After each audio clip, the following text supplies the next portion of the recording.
Thamoi kairaba misaktana nungsibagi magun khangbani minok tamliba maithongda khangliba chainaduna wahai khuding arthana yomlamgani thamoi amana thamoi amagi nungsibabu khangbida mirairamlaga thamoi magi awaba chainadi gari oihori nungsibagi dama thamoi amana thamoi gi laman singbadi warofam thokpra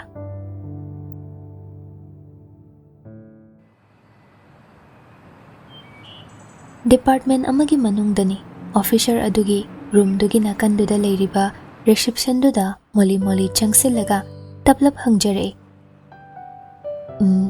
kainom hangjageba yani haibiyo sarong ta una jagen tawbani sardi yorakdri pung kyadadi sar yobirakani reception duda leiriba nupiduna magi sar hanglakliba nupiduda hairap munna yenglaga nakalda thetliba wall clock duda hairap amuk yengi pung taraga minute kun chatlambaduda nupiduda onsalaga khumle tara makai sidadi yorakani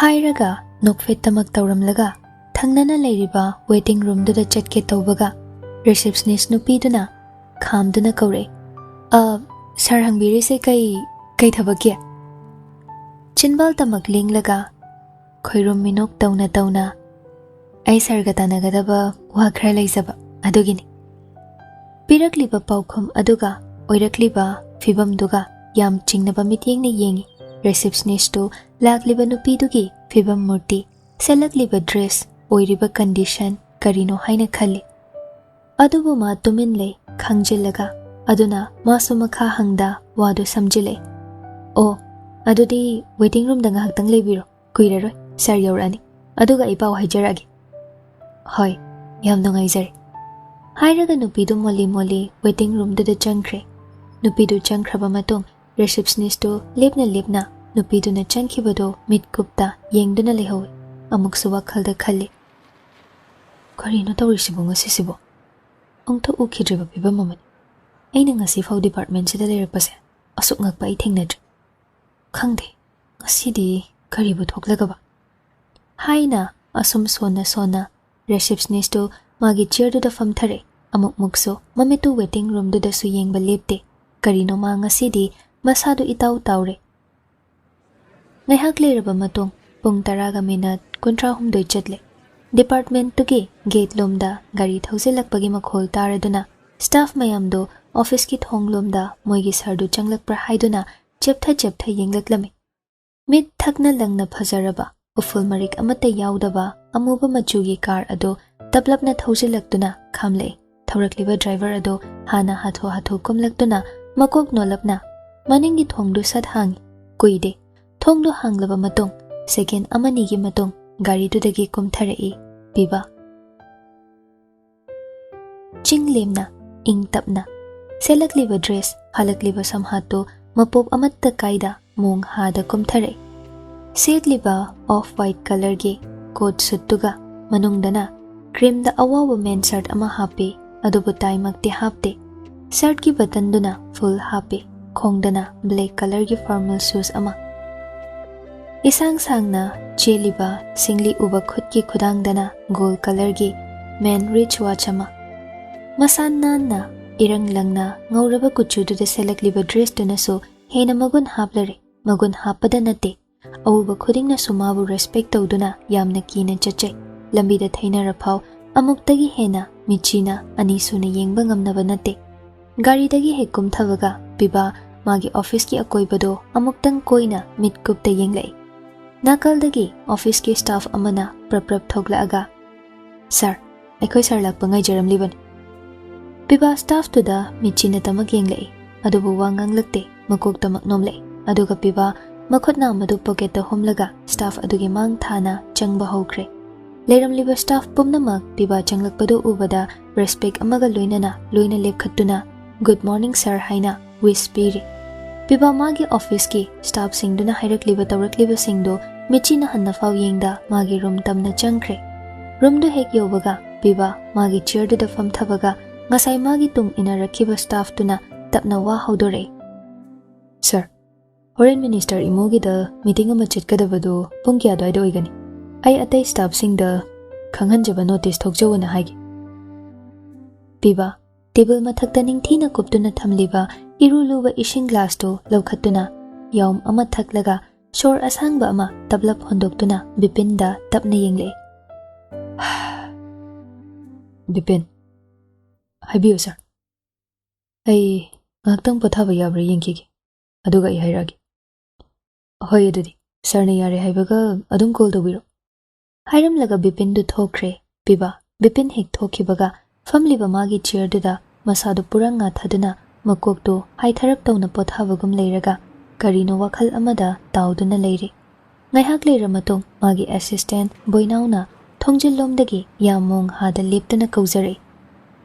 Sir kainomta PIBA masadu ngaduna famlambadagi khazik hogalaktuna boinauda yenglaaga.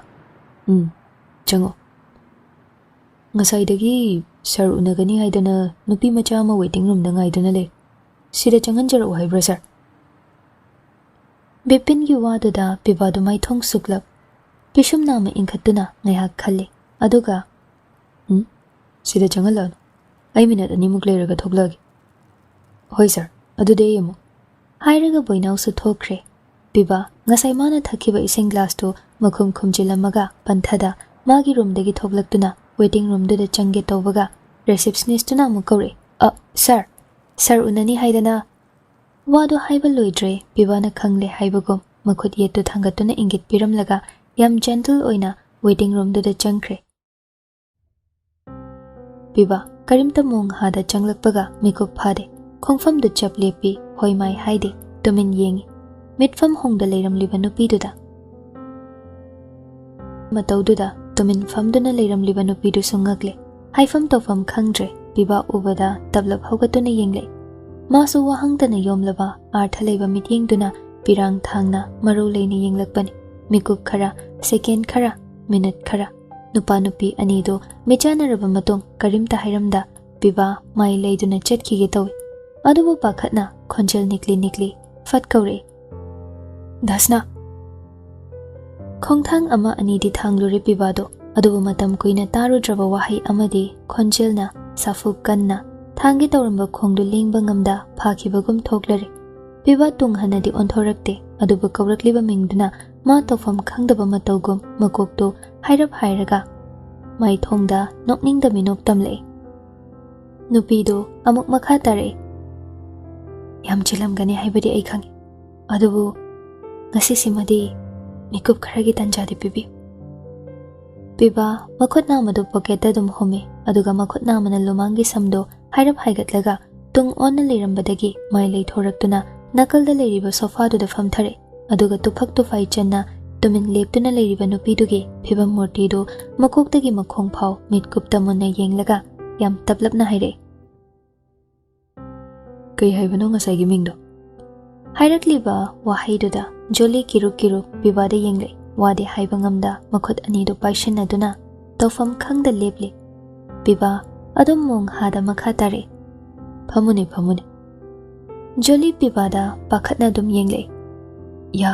Yani ai som lep wado haiba loiba nangde PIBA na taplauna okle. Ai unaba lakpa mi mata physically ai waba pide pham natraga chalo. Joli karim khumde PIBA de yengna tablap phamthare aduga mamaidu non thaduna adumak leikre. PIBA chumna famlambadagi sofa du nga tharap tawna famlaga makhong karan chalai aduga joli de yamunna yengle. Aigi da lakpasi kaidanani angang singna haibadasu ngasaidagi ngairaga leire haina tai aigi de timing fix chali adunani. Joli mamai non thaduna khumda yadagum ai meeting amasu tananingido adum hairo. Joli sor asangba mohondoklaga PIBA da tablap yengle aduga molli yam hongame. PIBA michina ma inkhatlaga haibadi hanagum oiramtre yam hongame. Hairakliba wahaido haifam thokpani PIBA gi ngasigi tawriba matawduda adubo masu khangi mana tawribado Haizabagi wani PIBA se mimida amani mafam matamgi matung inna magi character, behavior, dressing style, friendship pura change ni. Haujiksu tauri dungai. Mana office lakpadana leiriba staff mayam singdudagi mana boss amani oiribado royal oiba character da uttuna mabu respect tawhanduna kina chathanbani.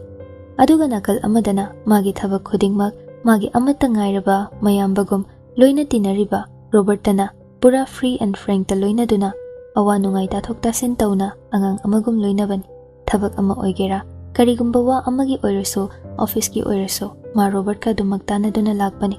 Aduga nakal amada apokpi magnatrabaso apokpi dagi hena luna khanjaba magi na isorgum latliba mamadana kezaba oinazaba mamagi khomlang thakliba angang amagum bani oiriba. Adubu PIBA thamoi thotpa yam hai wa kaya ngangde machang oibata makhalaga ngangba midani punsida yeknaba thamlakpa haite. Adubu magi thamoi ni yekraba midadi lale haijara phau hanne yengba nate thamoi thotpa haibagi mate thamoi kanba so hai. Adubu mana thamoi kankrabadi nung ising thang ten changde haibaduni. Asigumba magi mafamatamgi matung inba character behavior singsina ngasi phawa mabo kanamtana henjinba ngamdribani. Ahanba thengnaba mi amanadi anirak suna thengnaba matamda mana tawriba character dugi matung inna masi twins oiraboi khanabasu yauribani. Aduna PIBA ngasai Jolina hanglakliba wahangdugi paukhum oina tablab adum khumlei. Miyoibagi wakhalna khaningba khanba yabani. Khalo nangsu nangna chumi khalibaduda. Hairakliba wahai utlakliba PIBA gi matauda Joli tuminna khangduna leiba ngamlaktre. Prok chakleduna tumin mamai nontaduna famlaga leibado baklauna hogalaklaga pirang thangna khonjel horab haire. Ngasima aibu puduna chalo. PIBA karan chalamba makhongdo fat thangthai aduga fuk hogatuna lepai. Mathong maram khangdaba wa sida ngangamgan. Chalo mafam se thadoktuna yam thuna chalo. Aigi pakhum phangdri khai ai chalo. Ai wa ani suna haiba ide. Ai thabagyam.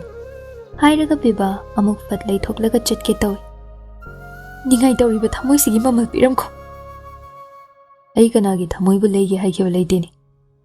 Wa thaidoknaba hotnaganu badasna. Ai yam ware. Kauriba mingdo. Aigi nakongda ani suna tahanganu. Mingdu ko bagi right. Aina pikeba leite. Joli lebliba PIBA gi nakta khonglei thona changselakduna nakna leplaga. Ai bu puduna chalo. PIBA hanna fau yenglakte. Ai ngamoy. Ai bu nungsiba ngamoy hairaso. Ai yumdugi minai oina leiraso leizagi. Ai gi yumda minai gi darkar leite. Imana igi watanaba hotnabir. Aduga minai oigira micham oigira. Ai gi yumda nupi haibase thamba yade. Joli mitlu irachena PIBA da munna yengduna. Maramde. PIBA pak hekta khumlakte. Ngai hak tumin lei aduga yam tablapna. Ai pakhangni. Ai maulo bangam. Dasna. Thasada hairakliba wahaidu tabada Joli PIBA da fatyeng lei. Makhatana wahang hangba sungamdre. Makhutuna machindu mensinduna kapningbadu fathanaba hotnaje. Leplamba mafamdudagi khongthang ani ahum hanthana thangduna tung halli. PIBA hoi mai haide adum lei aduga pocket tagi phone du lauthoklaga Bipinda call tawi. Hello sir.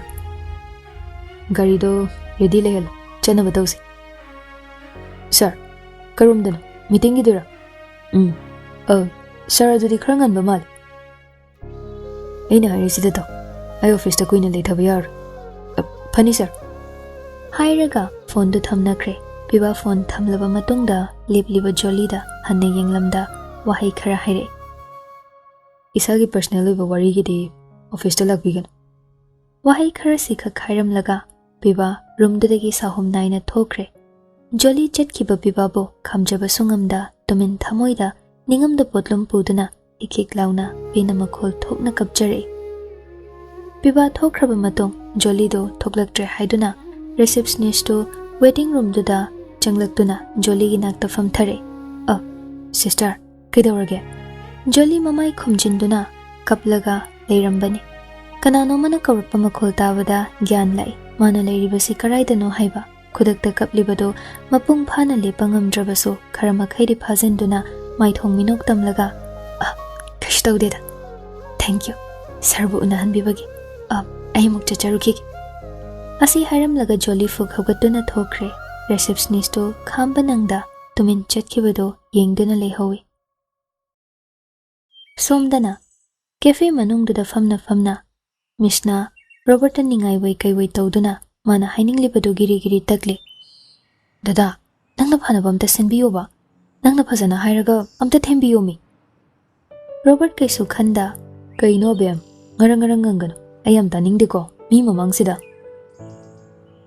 Mishna mamito pairap tawna yenglaga aina hairi singdo asengbani dada thajabiyo ba nangna mayek singna tambiyo mangonda aduga madomta themjinbiyo ba Robert Sor asang ba mahontoklaga WakhaL tana mamito amuktang ushili aduga abe dada wa haigeta nangna ingonda thamoy singna haibu wado phari aibudi thajaragini adu thajabidaw miduna thajadrabasida ai kaidaw haibano mado nang aigumba nati hoiba khangiba ado ai magi matawdu yengba ngamdreba maso haifam khangdrabani singna malu hongdribani dada nang aidi hojiksu asuki matik thajanari nungsinari aduga madi asukui base thamoi kaina hinglakbani hojiksu wari chakli nungsijaba mana thajabidrabada singna ai magi matawdu yengba ngamdre ma wari haiduna ekoina taraina hekta mating pangnabagi thaunadi hojik yadri maramdi maruina thajagadaba nupa mana thajau haiba yabadi lairadana magi wa hudokpa yadabasini hojik lurisi aishu khangi aishu hotnaridana phana kanadi adubu upai leiti Mishna mamaidu suktharaga chamme adubudi saufam thoi warupam thoi maram chai adubu matamduda nupa masu nupi mana oikiba phibam thengnakiba awabada tunghana khasiktang yengbiramlabadi ngasi mana waruribase waruramoidabani Robert table mathakta leiriba magi phone do laukhatle aduga Mishna da wa ngangano haibagi mawongda makhut khudombido chinbal mapada thamlaga ingit pire aduga call ama loudspeaker su thari tahero nang thabak lorabo yumda la doro meeting chana badori nga kwadli ke dore hojik di kombro hairo wari im sanasi renyum de sabadi yumda di sanaba yaruida aduini na phone dorise hoi hairo ngasai Mishna thingnabani wa ma ai thabak yadre hairaga wado makha tadringai call du fat kakre Robert phone du da tablab yengi aduga makhut yetuna phone du Mishna da yenghalaga haifet noklaga haire sida dum khang nangna ingonda mabu thajahalu mabu themjinbiyo haiduna giri taklibado aina magi maramda wa hainabagi matam thauna karaidale yum punna leminarabasu ma hanaga manadre ima baba nasu mana sumai chum leibase yengba ngamdrena babagi mamanabagi machanupi ma ainabadi hauraban si wafam sigisu maga baba mama hoiga phau wari sabagi matam phangdabaga chap manariban adubu handakti ma baba hoina haibasi yaningde harak tawmantre ma WakhaL kharadi hongi haibai khangi Mishna upai leite mamang maktada tawriba matawdo masu makha taba ngamdre aduna wasingduna theiraga moi anigi oiba waromda oina puthore pharese moigi wase toase akhoisu hotnaba yabadi hotnaridana sidai henba ai hainingai leite nangi thabakiduna karam kandai changdoiba sida leido matamdi kuidrabane adamagi matau sida baba hoina luhongnabagi silisida mathante thanambado yaruidabagi mami mau aduna khara leikige khali ma luhongdri phawdi adubudi chumi adonu pidudi maga masakti khangna handriba khangnadrida masa phawase khangboi khangdaboine tawrise baba na hairasu mana leithoga leibagi ado baba sondakti sauri khangabani aduna ngasi nungni sidadi baba sunupido masak khangnaba chatnaba tawana kana hairi phare masu WakhaL hongi haibani na baba hoisu saudanaba aduna di phare aishu mangonda wa hodor kona tapna khangjarasani khanghaluraga hina thamoi kai khinaba oirani ado dada nangso horen yum yoragane wado hodo uranu aishu magi matawda somnungai tabagi tawban Moi anigi laibakta tamambani na khandosi. Thosira. Thosi. I will taronki. Asumna ni do thokre. PIBA Minister Imugi Yumda meeting mafamda meeting yauribado mama sado interest yaudre ihai hainingdre karino khangdaba wakhal na masado mangduna dum leire tanjadu da PIBA phone do call la ami PIBA masado hainingdana hello ima ayingbi yam pakhatna nang thabak loidribaro yaradi yumda kitang thuna yoraknaba tawr PIBA mamagi matawda manglamba wakhal do mangkhiduna mamit mana thakatna kaino kidawragi ma Yumda nang laktaba yadre, nupi macha ama nang unani haiduna lay. Kanano sumayik sing na haide. Nang lakpa ngay ki haina yumda lay. Nang thuna la okoy bungo. Hairaga koldu fat kakre. Fondo da onsalaga. Ima. Hello. Ima. Haina kauduna lay hawi. PIBA panthade meeting du loiba phau yauramda masado tension amada fug haugatuna thokre.